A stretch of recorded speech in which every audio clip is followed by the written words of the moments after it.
Tolkien's works are timeless. Weaved throughout his compelling tales are perennial teachings, subtly proposed to the reader.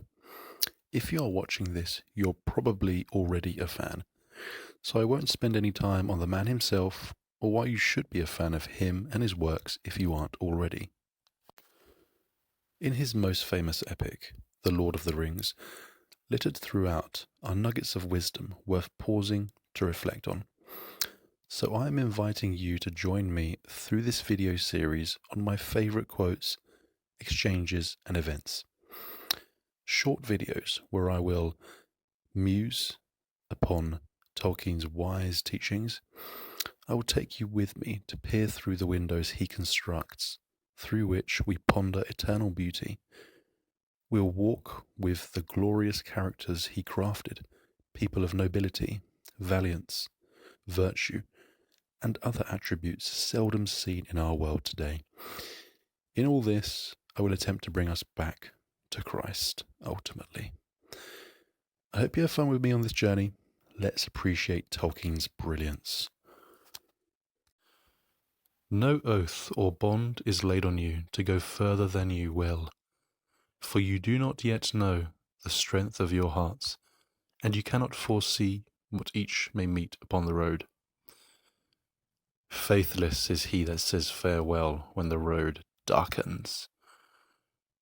Maybe, but let him not vow to walk in the dark who has not seen the nightfall. Yet sworn word may strengthen quaking heart, or break it. Look not too far ahead, but go now with good hearts. Wow. How much meaning is packed into this brief exchange between Gimli and Elrond. Amazing. Having gathered at the wondrous Rivendell, sought the wise Elrond's counsel, and forged the fellowship which would journey to the east together, the gang of 8 now readied themselves for their departure. A dark adventure awaited, and the calm of Rivendell would soon be a distant, comforting memory. Elrond's parting advice aims to sternly ensure the Fellowship perceive the seismic gravity of the task at hand.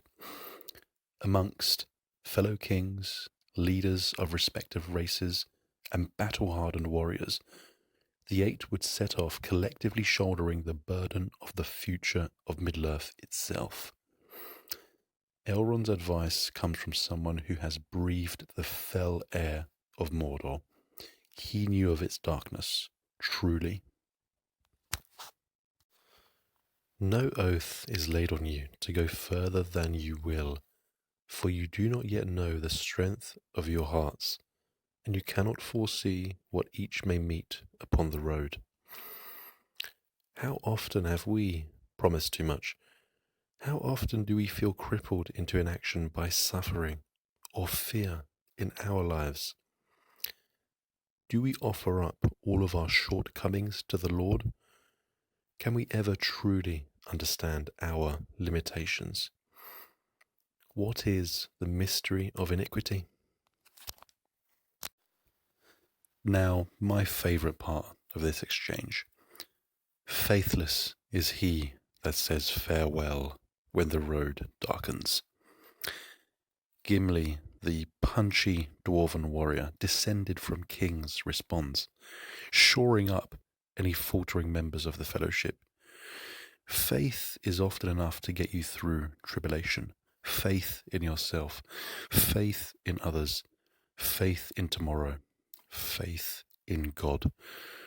When we suffer, we are called to have faith in God. Often it is difficult. What do we do in these moments? Why must we have faith? How does God the Father react to us when we have faith in Him amidst our suffering? Do we truly understand that He suffers with us? We read on. In response, Elrond seeks to quell some of the bold bravery of stout Gimli. Maybe, but let him not vow to walk in the dark who has not seen the nightfall. How often do we try to do things without God? How often do we try and go it alone, thinking we can defeat sins simply by our own will?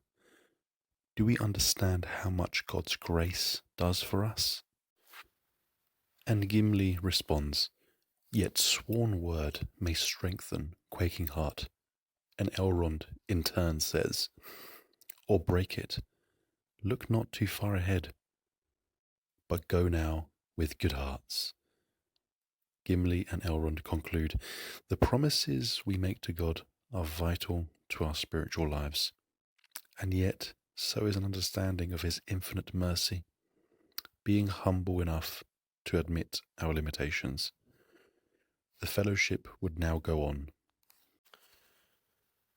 What a great exchange, right? So much truth and wisdom packed concisely in a brief chat between two colossal characters. What do you think? Is this your favourite Gimli quote, or indeed your favourite Lord of the Rings quote in general? Did I capture everything Tolkien was trying to convey? Please share your thoughts. Until next time, there is still hope. God bless.